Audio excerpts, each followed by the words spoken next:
আসসালামু আলাইকুম। ইনশাআল্লাহ আশা করি সবাই ভালো আছেন। আলহামদুলিল্লাহ আমিও ভালো আছি। যে যেখান থেকে আমার ভিডিওটি দেখছেন সবাইকে অসংখ্য ধন্যবাদ ও সবার প্রতি ভালোবাসা রইল। আজকে খুব দুঃখ ভরা কিন্তু মন নিয়ে আপনাদের সামনে হাজির। বৃষ্টি হচ্ছে, বৃষ্টির ভিতরেই ভিডিওটা করছি। আসলে আপনাদের আমি আজকে আপডেটটা দিব হচ্ছে ভিএফএস গ্লোবালের যে রিটার্ন পাসপোর্টগুলি সেইগুলো নিয়ে। রিটার্ন পাসপোর্টের কাজ পুরো প্রায় শেষ, এখনও মেসেজ আসছে, ভিসার আপডেট দিব আর ভিএফএস গ্লোবালের অভ্যন্তরীণ কিছু কথা বলবো। তো ভিডিওটা পুরোটা দেখান। আর আমি বলছিলাম যে না, আমার দুই বন্ধুর সেগুলোর আজকে মেসেজ আসছে, তো এই বিষয়ে কথা বলবো ইনশাআল্লাহ। ভ্যানিস সিটি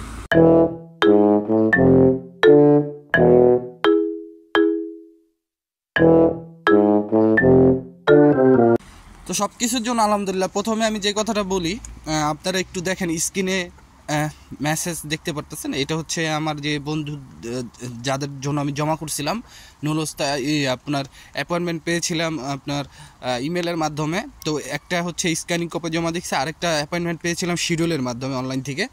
তো আজকে দোনোজনেরই মেসেজ আসছে।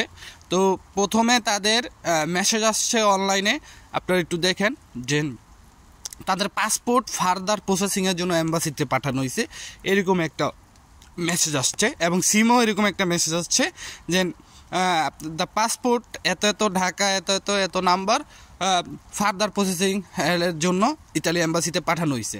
তো এখন কথা হলো যে আমার পাসপোর্ট তো আমার বন্ধুর কাছে, তাহলে তারা কিভাবে পাসপোর্টটা পাঠাইলো?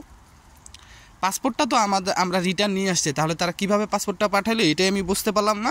তো সেই মেসেজটা আসার প্রায় 20 থেকে 30 মিনিটের পরেই হচ্ছে ইউর অ্যাপ্লিকেশন বা your document is ready for collection. ঠিক আছে, তো এখন যে আপনার এরকম হইলো কেন বুঝতে পারতাছি না। এখন যতটুকু ধরেই নেওয়া যায়, যদি মনে করেন তাদের কোনো ভুল না হয়ে থাকে, তো ব্যাপারটা এখানে এটা রিজেক্ট করে দেওয়া হয়েছে। এখন আগামীকাল তারা ভিএফএস গ্লোবালে সরাপন্ন হলেই জানা যাবে যে তাদের ভিসাটা আসলে কী জন্য রিজেক্ট করা হলো বা ভিএফএস গ্লোবালে কোনো ভুল আছে কিনা। তো এখন আমি আপনাদের যতটুকু বলতে চাই যে আপনারা একটু কাইন্ডলি আমাকে বলবেন যে আপনাদের কারো কি এরকম কোনো মেসেজ আসছে কি না যে ফার্দার প্রসেসিংয়ের জন্য ইতালি অ্যাম্বাসিতে আপনাদের পাসপোর্টটা পাঠানো হয়েছে, অথচ পাসপোর্ট আপনার কাছে। ঠিক আছে, আপনারা স্ক্রিনেই তো দেখতে পারতেছেন। তো এরকম যদি কোনো ধরনের মেসেজ আপনাদের কাছে এসে থাকে তাহলে প্লিজ কাইন্ডলি আমাকে একটু জানাবেন, তো এইভাবে একটু সৎ হবে। আর অনেকেই আমাকে জিজ্ঞেস করেন যে রেভোকারে করার পরে আপনার নিশ্চয়তা থাকে কি না। হ্যাঁ, রেভোকারে যদি আপনার নুলস্তাটা রেভোকারে করা হয়, তাহলে আপনি যদি মালিক দিয়ে আপিল করান তাহলে বেশি সময় লাগবে না, তাহলে আপনি ভিসা পাওয়ার যোগ্যতা থাকে।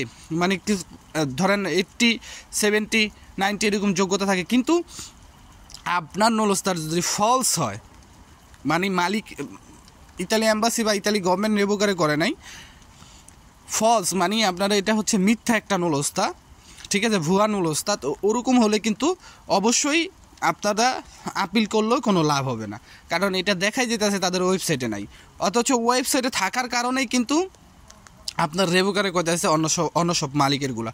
তো এই দিকটা আমাদের ফলো রাখতে হবে। আর এই পর্যন্তই ছিল আজকে মৌখিক যে বিষয়গুলি কথার এটাই। আর আজকে দেখলাম অনেকেই রিটার্ন পাসপোর্টের মেসেজ আনছে, অনেকেই রিজেক্ট। আসলেই আজকে মানে এমনিতে আমার প্রায় 2-3 দিন ধরে মনটা প্রচুর খারাপ, যেহেতু আমার প্রচুর মানে ধারণার বাইরে মন খারাপ। মানে জীবন নিয়ে এখন আর আমার কোনো মানে মানে কী বলুম, মানে এত অভিযোগ মনে করেন যে বলার বাহিরে। ঠিক আছে, তো দোয়া করি সবার জন্য। আর যারা রেভোকারে হইতেছে, ধরেন অ্যাপয়েন্টমেন্ট পাইছেন ইয়ের মাধ্যমে, স্ক্যানিং কপির মাধ্যমে রেভোকারে, তারা মালিক দিয়ে আপিল করান। আপিল করাইলে ভিসা হওয়ার সম্ভাবনাটা থাকবে। ঠিক আছে, ভিসা হওয়ার সম্ভাবনা থাকবে, কারণ রেভোকারে যদি মালিকের কোনো ভুলের কারণে করে থাকে মালিক, সেই ক্ষেত্রে কিন্তু আপিল করতে পারবে।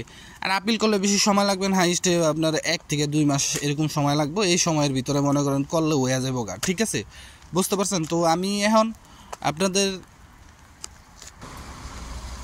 আপনারা একটু দেখেন আজকে ভিএফএস গ্লোবালের যে সকালবেলার যে অবস্থা ছিল, সেই অবস্থার ভিডিওগুলো দিয়েই আমার ভিডিও। আর আজকের মতো এখানেই শেষ, আপনারা ভিডিওগুলি দেখেন। ভাই ব্রাদার, এই যে আমাদের এক ভাই, এই যে দেখেন কি আনন্দ, পাসপোর্ট কিন্তু বিএফসি নেয় নাই, তার এই যে গাইছে your application please information your visa is ready, your passport submit করতে বলছে। তার জমা হয়েছে অক্টোবরে 2023, 10ই অক্টোবর না আগস্টে, না তার 10ই আগস্টে 2023। এই যে ভাই পাসপোর্ট নেয় নাই, তার পাসপোর্ট সাবমিট করতে বলতেছে। পাসপোর্ট বিএফসি এখন নেয় নাই এখন পর্যন্ত, আরে পাসপোর্ট সাবমিট করতে বলতেছে। এখন সে আছে, সেই পেপারটা নিয়ে আছে। এই যে 2023-এর একজনই পাইছি, এক ভাইরে। এই যে হ্যাঁ হ্যাঁ হ্যাঁ, ভাই কি কপাল, এই দেখেন ভাইয়ের কপাল। ভাই এখন পর্যন্ত পাসপোর্ট নেয় নাই, তার ফোন দিয়েছে যে পাসপোর্ট নেওয়ার জন্য। বিশাল লোক, এই যে কজন 20-30 জন, আর সব ফ্যামিলি বিষয়, প্রায় ফ্যামিলি বিষয় 3 ভাগে 2 ভাগই ফ্যামিলি বিষয়। আজকে ফ্যামিলি বিষয় সাবমিট করার জন্য আসছে। এগুলো আমাদের ওর বিষয় কাউকে পাসপোর্ট সাবমিট করতে দেখি নাই, সব হয়েছে রিটার্ন পাসপোর্ট, আর হচ্ছে 2 জন রেডি ফর কালেকশন এর জন্য আসছে। আর একজনের ভিসা ইজ রেডি 2023 আগস্টের 10 তারিখ, সম্ভব আগস্টেরই। তার ভিসা ইজ রেডি, তার পাসপোর্ট এখন পর্যন্ত নেয় নাই, তার পাসপোর্ট বিএফসি আছে।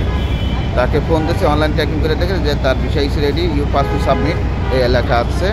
এখন সে ঢুকে নাই, ঢুকাইছে ফ্যামিলি ভিসা সাবমিট করার জন্য ঢুকাইছে, আমাদের ওর ভিসা কাউকে ঢুকে নাই। আসসালামু আলাইকুম গুরুভাই ভাই ব্রাদার। এই যে দেখেন লোক সংখ্যা তেমন একটা না, 50-60 এমন হবে। ফ্যামিলি ভিসা বেশি, রিটার্ন পাসপোর্টের জন্য লোক বেশি। রেডি ফর কালেকশন আছে, একজন আছে রেডি ফর কালেকশন 2023-এর নভেম্বরে রেডি ফর কালেকশন আছে সরাসরি। আশা করা যায় তার ভিসা হবে। আর সবাই হয়েছে রিটার্ন পাসপোর্ট, কেউ রেডি ফর কালেকশন। এই সাবমিট করতে দেখলাম না কাউকে, সাবমিট করার জন্য কাউকে দেখলাম না।